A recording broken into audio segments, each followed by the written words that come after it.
My best estimate, in light of how many variants we have, is that it's less than 1/10 of 1% of all textual variants that are meaningful and viable.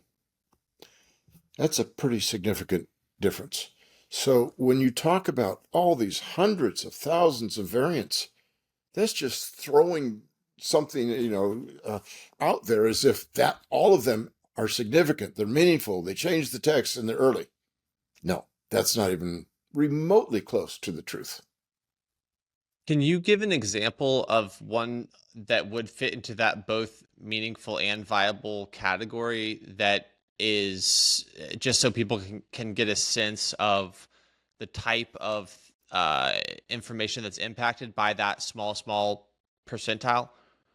Sure, sure. So let me give you an example from Revelation chapter 13, verse 18. It's where we read about the number of the beast. The number of the beast is 666, and it's a man's number, or man's number is how I would prefer to translate it. I think it's mankind's in the sense that, do you know what gematria is? Have you heard that term before? I haven't. Gematria is an ancient way to figure out the numerical value of names. And uh, the numerical value of 666, you could plug in a number of different names where A equals 1. It goes through the alphabet like that. But before Arabic numerals were around, the Greeks used letters for numbers. And they didn't have 666. It would be 600, one letter, 60, the next letter, and then 6, the last letter. These are three different letters.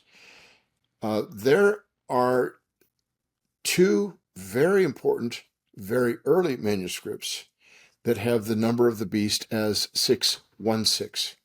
One is a recent find just in the last 25 years, 27 years, that has the number of the beast as 616, and it's at Oxford University. It's a papyrus from the 3rd century. It's the oldest manuscript we have for Revelation chapter 13. Hmm. The number of the beast is 616. Then there's a manuscript called Ephraemi Rescriptus, which is at the Bibliothèque Nationale in Paris, the National Library of France in Paris. I've had the opportunity to examine both of these manuscripts in the flesh. They're the only manuscripts we have that have the number of the beast as 616. But Ephraemi Rescriptus is from about AD 400, right around the beginning of the 5th century. And it's one of our two most important manuscripts for Revelation. And yet it has the number of the beast as 616. This other papyrus, which is very important, is the oldest manuscript we have for Revelation 13.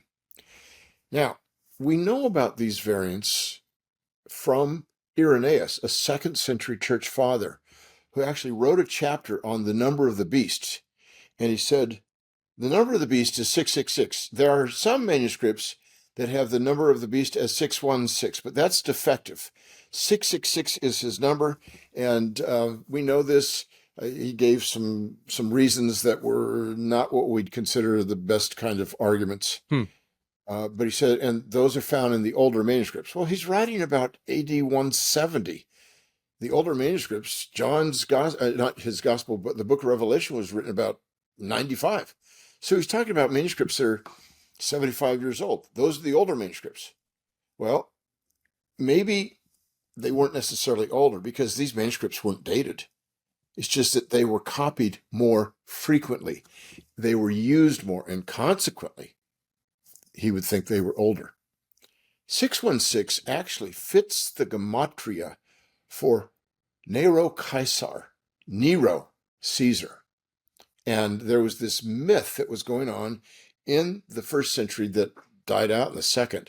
It was called the Nero Redivivus myth, that Nero would rise from the dead. He was just an atrocious monster to Christians, as you know, lighting up the Appian Way with Christians hanging on crosses and then torching them so that people would have light to walk during the night to get to his parties. I mean, what a monstrous man. So there was this fear that Nero would rise again. So 616 may well be the original number of the beast. 666 might be the number. I don't know. Some days I wake up and I said, I think 666, that's the number of the beast. Other days I wake up, no, I think it's 616. But this I do know. Most scholars would say, no, 616, that's not the number of the beast, but it is the neighbor of the beast. He just lives a few doors down, So here's the importance of this. Even though if I had 616 in a published New Testament, it would send 7 tons of popular Christian literature to the flames. I don't know of a single Bible college, seminary, denomination, or even a church. Now, I'm sure there are some wacky churches that have in their doctrinal statement the following. We believe in the virgin birth. We believe in the deity of Christ. Of course, they're going to have that. We believe in the Trinity. We believe in angels and demons. And we believe that the number of the beast is 666. Right. It may be important, but it's not that important. And that's one of the more significant, viable, and meaningful variants we have among our New Testament manuscripts. That's super interesting. I remember, I think it was in that same Veritas Forum lecture that you gave, you talked about another one of the ones that falls into that 0.1% of meaningful and viable category, which was to some demons only come out with prayer and fasting, or some demons only come out with prayer, and the fasting, the word fasting is in question. Is that right? Yeah, great memory. Mark 9:29, after the disciples try to cast out a demon, they were a particularly pesky demon. They were unsuccessful. They come to Jesus, and he says some of these can only be cast out by prayer, or he says some of these can only be cast out by prayer and fasting. The and fasting is disputable, and it's a very difficult question whether it's original or not. It's the only place in the New Testament that would suggest that fasting is the norm for Christians today in any capacity. But what we have is, it's not a matter of orthodoxy. Again, this is not the kind of thing that rises to the level of a creedal position. It is a matter of orthopraxy. If you're in the business of casting out demons, it's probably good to hedge your bet and pray and fast. And I've actually been involved in 2 house exorcisms, and I'm not sure what the original says, so I prayed and I fasted ahead of time.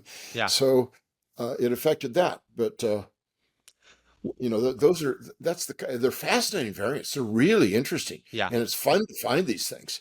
But what do they affect? They affect the interpretation of the passage at that point, but they don't affect the larger theological issues. That's the amazing thing about it. If you enjoyed this conversation, you might also enjoy the Wisdom Society. Join today, support this channel, invest in yourself, grow in faith, connect with believers from around the world. Click the link in the description to find out more.